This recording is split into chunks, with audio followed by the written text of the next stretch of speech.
During this period in the U.S., the CIA and the military were researching new interrogation techniques, concentrating on psychological methods. Experiments included the use of drugs, though the results were never as good as people had envisioned. The trouble with using drugs is that oftentimes your subject certainly will yield information, but it may be a half-truth, it may be hallucinated, it may not be totally on the mark because he's so disoriented. Drugs really don't work unless you're looking for a very specific kind of information, the name of a spy, the name of a colleague. But if you want somebody to discuss strategic intelligence, what the adversary is going to do next, or what the terrorist cell is going to do next, you're not going to get it. In the desperate battle to uncover information on the enemy, both the North and South Vietnamese forces used brutal methods. So did the Americans, for the most part indirectly.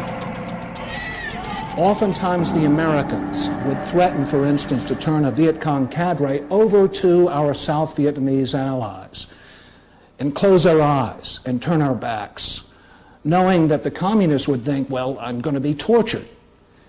And in fact, that would happen. The Americans didn't need to do their torturing. They didn't need to use strong-arm tactics because we could rely on our allies to put the fear of God into our adversaries. The surprise attack by the North Vietnamese during the Tet Offensive exposed America's lack of detailed intelligence about the enemy. Subsequently, intense pressure was put upon interrogators to extract better, or at least more, information from prisoners. And there weren't enough trained interrogators available.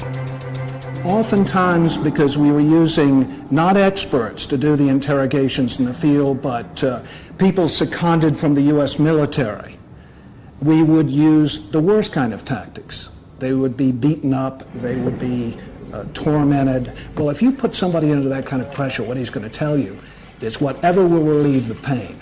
And it's never strategic intelligence. It can often be terribly inaccurate.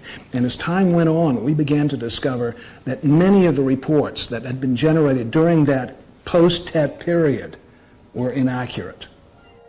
As a young interrogator in Vietnam, Frank Snepp realized that a focused psychological approach would probably work best. When he interrogated Nguyen Van Thai, America's most important prisoner, Snepp skillfully used his knowledge of Vietnamese cultural beliefs to weaken the prisoner's resolve. Do you hear me? Who is your next of kin? What about your father? He was immediately placed in solitary confinement in a snow-white room. We over-refrigerated the room. We had too much air conditioning because we knew that the Vietnamese believed that when exposed to cold air, their veins would shrink up. Snepp played on the fact that he was younger than Van Thai. There is a great sense of hierarchy in the Vietnamese culture. Why was this kid, which I was in those days, put up against Nguyen Van Thai? Because we knew that he would feel insulted to have such a junior character, me, dealing with him. And he would rage. He would be contemptuous. He would refuse to believe that I might be one step ahead of him. Then when I managed to be, his vanity would come into play and he would shout. He would give out more than he meant to. Snepp also exploited a secret he knew about the prisoner's past. I knew that he had betrayed his father on the way up the party ladder, and I used it with him. Tell me your father's name. You too ashamed to tell me your father's name? You venerate old age, but if I, as the young interrogator, do not venerate old age, if I don't venerate the senior cadre, if I say, you know something, you betrayed your father. How could you do that in your culture? I don't know anything about your culture, but I do know that's wrong. And do it enough, and he begins to break down. Information from other prisoners played a big part in the interrogation, pitting one comrade against another.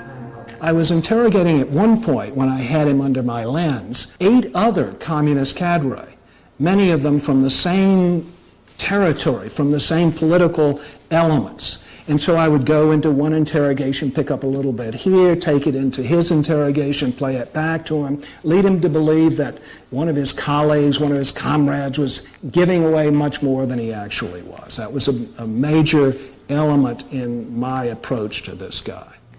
Snepp eventually broke Nguyen Van Thai, and the communist gave up accurate information about North Vietnamese operations in and around Saigon. The techniques he used, a mixture of sensory deprivation, psychological ploys, and playing one prisoner off against another, are now standard interrogation practices. On the 11th of September, a whole new battlefield was created, with a new kind of enemy. Interrogation was once again to become a major weapon in the war against terror. Post 9/11, we've discovered that interrogation is absolutely key. It's a key element in the intelligence gathering process.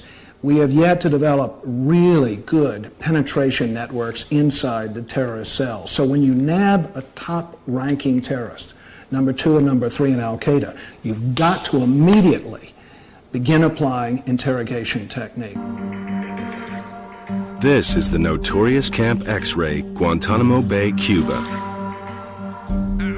Hundreds of Islamic fighters from the war in Afghanistan are being interrogated here, held in small cells, with little or no exercise, and subjected to the full array of interrogation techniques.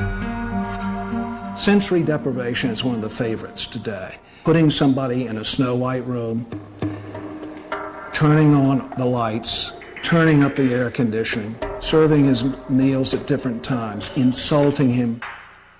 We're going back to techniques that were really perfected in the CIA during the Vietnam years, and that is subtle dialogue, total knowledge of the adversary, and poking holes in his vanity. Another technique is to undermine a prisoner's cultural beliefs. If you know that as an Islamic fundamentalist he looks down on women, you bring in a woman and you not only expose him to interrogation by a woman, but she knows to go for his manhood, to go for his sense of self as it is embodied in his belief system. She said, "Oh, aren't you ridiculous? Aren't you ridiculous?" Or she can sympathize and say, "See, I'm not so bad after all." He's so busy trying to hold off the stereotype that he doesn't see the lioness coming at him. If we're dealing with a tough prisoner, we say, "Look, we'll turn you over to the Israelis. We'll lose you to the Egyptians." And that's enough in some cases to turn the tables and to change an attitude. So what we're doing today, I think, is updating a lot of old techniques, but we have a lot of bad cops to play into the scenario now. As we have seen, in times of extreme political crisis, governments and armies of all political persuasion have been prepared to use brutal methods in the quest for information. But is the information we get that way really worth the price? The strong-arm tactics can